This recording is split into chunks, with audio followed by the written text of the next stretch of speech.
यह कहानी है बिलासपुर गांव की, जहां पर प्रतीक जो कि पढ़ने में बहुत होशियार था और दूसरा भुवन जो कि पढ़ाई ना करने की वजह से खेती बाड़ी ही करता था। दोनों बचपन के दोस्त थे।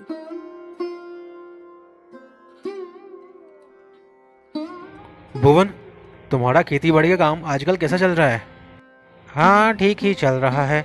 बाकी तुम्हें पता ही है, गांव की खेती बाड़ी शहरों के मुकाबले कितनी ज़्यादा उन्नति कर रही है। हम गांव वाले काफ़ी पीछे हैं शहरों से। हाँ, वो तो है भुवन।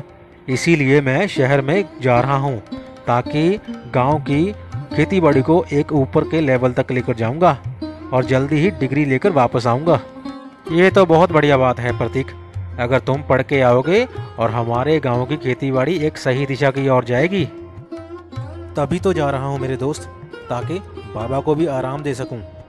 अब मेरी बारी है। अब मैं सारा खेतीबाड़ी का काम खुद संभालूंगा, एक बार खेतीबाड़ी की डिग्री हासिल हो जाए। कॉलेज में मुझे तुम्हारी बहुत याद आएगी भुवन। तू भी कभी कभार वक्त मिले तो मुझे मिलने ज़रूर आ जाया करना, ठीक है? चल अब घर चलते हैं।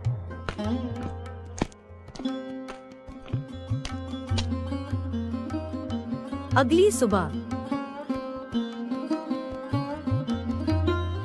पिताजी, आज कॉलेज का पहला दिन है। कॉलेज वालों ने बोला है कि पहले दिन की फीस साथ लेकर आना। क्या आपके पास कुछ पैसे हैं? बेटा, इस वक्त तो मेरे पास नहीं है। मैं ऐसा करता हूँ, सेठ जी से मांग कर लाता हूँ, शायद वो मदद कर दें। थोड़े तो मेरे पास है पिताजी, बस थोड़े ही कम पड़ रहे थे। मुझे ये बिल्कुल नहीं अच्छा लगता कि आप सेठ से पैसे मांगें। बस मेरी एक बार डिग्री पूरी हो जाए पिताजी, उसके बाद मैं सेठ का सारा कर्जा वापस कर दूंगा और खेती बाड़ी का सारा काम मैं खुद संभालूंगा पिताजी। कोई बात नहीं बेटा, तुम यहाँ की फिक्र मत करो और पैसे का हिसाब किताब तो चलता ही रहेगा। तुम बस अपनी डिग्री पूरी करो, मेरी फिक्र मत करना बेटा। जी पिताजी, मैं पूरा मन लगाकर पढ़ाई करूँगा और जल्दी से डिग्री लेकर घर वापस आऊँगा।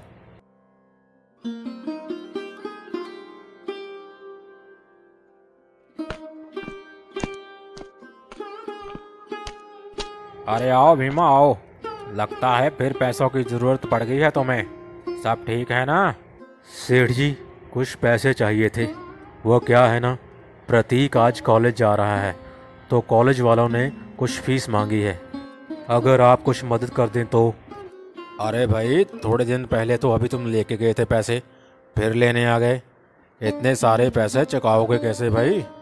और हाँ, अगर मेरे पैसे वक्त पर ना मिले तो मुझे मजबूरन तुम्हारी ज़मीन हड़पनी पड़ेगी, समझ गए ना तुम? सेठ जी, आप बिल्कुल भी फिक्र मत कीजिए, हम आपके सारे पैसे पूरे वक्त पर चुका देंगे। बस एक बार मेरे बेटे की डिग्री हासिल हो जाए, फिर खेती बाड़ी का काम वही संभालेगा। अरे भीमा, क्या तुम खेती बाड़ी की डिग्री के चक्कर में पड़े हो? ये पढ़ाई वढ़ाई से कुछ नहीं होता। बेटे को खेती बाड़ी में लगाओ। क्या तुम इतने पैसे वेस्ट कर रहे हो? करनी तो उसने खेती बाड़ी ही है, तो पढ़ के क्या करेगा हैं? बाकी तुम्हारी मर्जी है। ये लो भाई तुम्हारे पैसे। और हाँ, देरी नहीं होनी चाहिए इस बार, वरना जैसा मैंने कहा है वैसा ही होगा, समझ गए? समझ गया सेठ जी, बस आप फिक्र मत कीजिए, आपके पैसे जल्दी चुका दूंगा।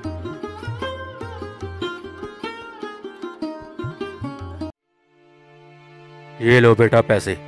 अब कॉलेज जाकर खूब मन लगाकर पढ़ाई करना और जल्दी से जल्दी पढ़ाई पूरी करके वापस आ जाना बेटा। आप बिल्कुल भी फिक्र मत कीजिए पिताजी, मैं खूब मन लगाकर पढ़ाई करूंगा और जल्दी वापस आऊंगा। प्रतीक अपने कॉलेज पहुंच जाता है और खूब मन लगाकर पढ़ाई करता है।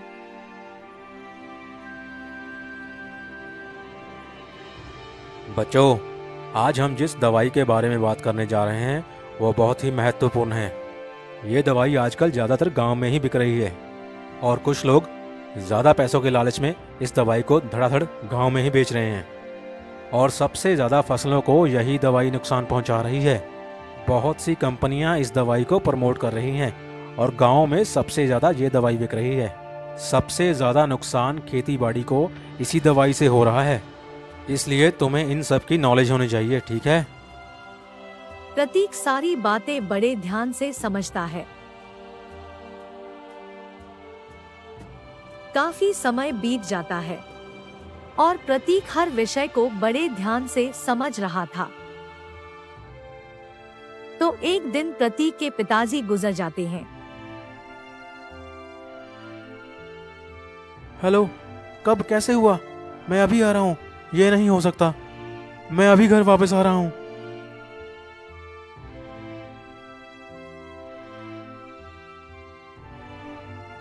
पिताजी के गुजर जाने के बाद प्रतीक बहुत दुखी होता है। उसे संभालने वाला अब कोई नहीं था। दिन गुजरने लगते हैं और प्रतीक पिताजी के जाने के बाद खुद को अकेला महसूस करने लगा था। एक दिन प्रतीक जब घर में बैठा था तो सेठ अपने पैसे मांगने के लिए उसके घर पर आ जाता है। देखो बच्चे, तुम्हारे पिता ने मुझसे कुछ पैसे लिए थे जिसकी तारीख अब जा चुकी है। इसका मतलब ये है कि तुम्हारी जमीन अब मेरी हुई। जा तो पैसे दो, वरना जमीन तो है ही। सेठ जी, आपको तो पता ही है पिताजी के जाने के बाद मैं कितना अकेला पड़ गया हूँ। आप मुझे कुछ समय का वक्त दीजिए, मैं आपके सारे पैसे वापस कर दूंगा। देखो, ये इमोशनल ड्रामा मुझ पर काम नहीं करने वाला। मुझे तो सिर्फ मेरे पैसे चाहिए, बस। जब तुम्हारे पास पैसे होंगे तुम अपनी जमीन छुड़ाकर ले जाना भाई।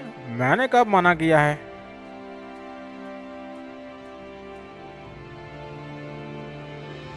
हे भगवान, ये कैसी परीक्षा ले रहे हो तुम? पहले पिताजी को छीन लिया, अब जमीन भी चली गई। बिना जमीन के मैं क्या करूंगा भगवान?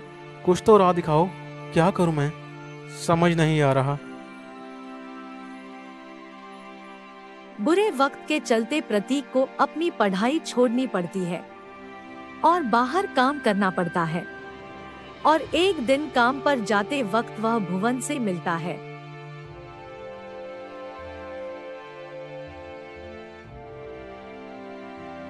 भुवन, क्या हाल है मेरे दोस्त? कैसा चल रहा है तुम्हारा खेतीबाड़ी का काम? काम पर जा रहा था, सोचा तुमसे मिलता जाऊं। वैसे भी पिताजी के जाने के बाद वक्त का पता नहीं चला किधर जा रहा है। तुम बताओ कैसे हो? क्या बताऊं प्रतीक, समझ नहीं आ रहा। सारी फसल दिन ब दिन खराब होती जा रही है यार। इतनी सारी मेहनत करने के बावजूद भी समझ नहीं आ रहा फसल को हो क्या रहा है। कुछ पल्ले नहीं पड़ रहा यार। अच्छा, ऐसा क्या हो गया तेरी फसल को जो सारी की सारी खराब हो रही है? यही तो समझ नहीं आ रहा यार। इस बार तो मल्लू ने दवाई भी काफ़ी अच्छी और महंगी दी थी।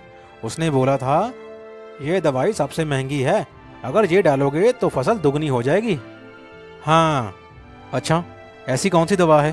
दिखा जरा, मैं भी तो देखूं। ये रही प्रतीक वो दवा जो मल्लू ने मुझे अब दी है। तू भी देख ले भाई। उस दवाई को देखकर अचानक से प्रतीक को अपने टीचर की बात दिमाग में आती है।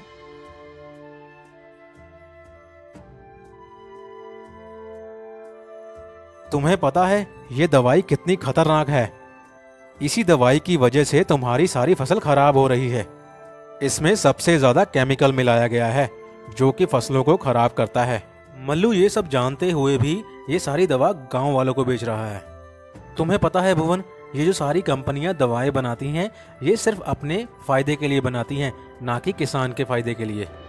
और गांव में ही सबसे ज्यादा इन दवाइयों की बिक्री होती है। समझ गए तुम? भला मैं ठहरा अनपढ़ गवार, मुझे क्या पता होगा प्रतीक। मुझे तो मल्लू ने कहा कि ये दवाई सबसे बढ़िया है और सबसे महंगी, इसीलिए मैं ले आया भाई। वह उस दवाई की प्रिंटिंग को बड़े ध्यान से देखता है। अच्छा, मुझे ये बताओ, ये दवा तुम्हें उसने कितने की दी है? 2000 रुपए की, और बोला था कि मुझे सबसे कम में दे रहा है।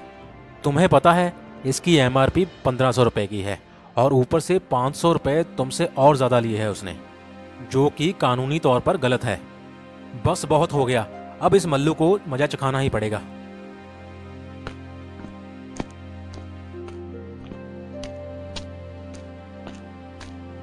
मल्लू, तुम अपनी हरकतों से बाज नहीं आओगे ना?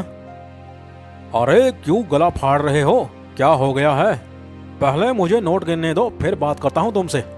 मल्लू, जो तुमने भुवन को दवा दी है वो तुम्हें पता है ना कितनी खतरनाक है, और ऊपर से 500 रुपया महंगी, वो भी MRP से।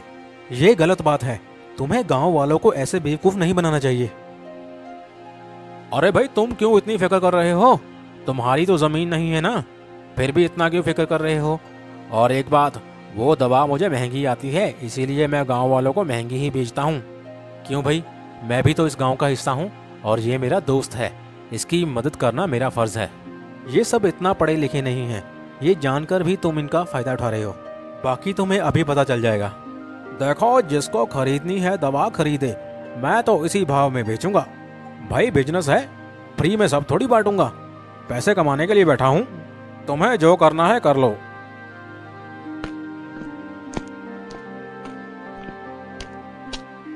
अरे थानेदार साहब, क्या हो गया? मुझसे कुछ गलती हो गई है क्या? गलती हुई है भाई, तभी तो आए हैं। अब चलो हमारे साथ पुलिस स्टेशन, सभी गलतियां वहीं निकालते हैं तुम्हारी।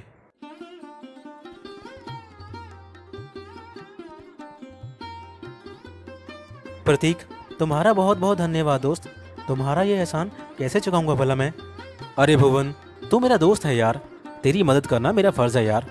दोस्ती में भला किस बात का धन्यवाद है? प्रतीक, मैं कई दिनों से तुमसे एक बात करना चाहता था। अगर तुम्हें बुरा न लगे तो तुम मेरे साथ खेती बाड़ी में काम करो। हम दोनों मिलकर खेतों में काम करेंगे और दिमाग तुम्हारा होगा और मेहनत मेरी होगी। जो भी मुनाफा होगा उसे हम आधा आधा कर लेंगे। देख, तू मना मत करना मेरे दोस्त।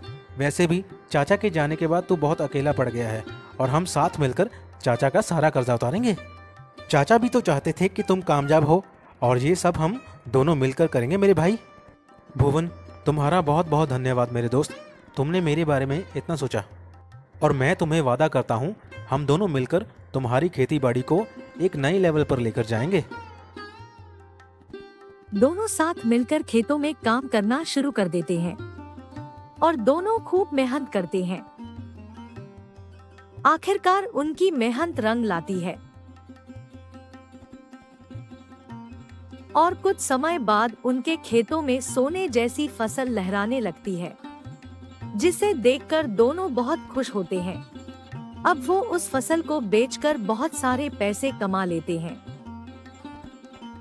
प्रतीक और भुवन बहुत खुश होते हैं और जल्दी ही प्रतीक अपने पिता का लिया हुआ कर्जा भी सेठ को वापस कर देता है और सेठ से अपनी सारी जमीन वापस छुड़वा लेता है।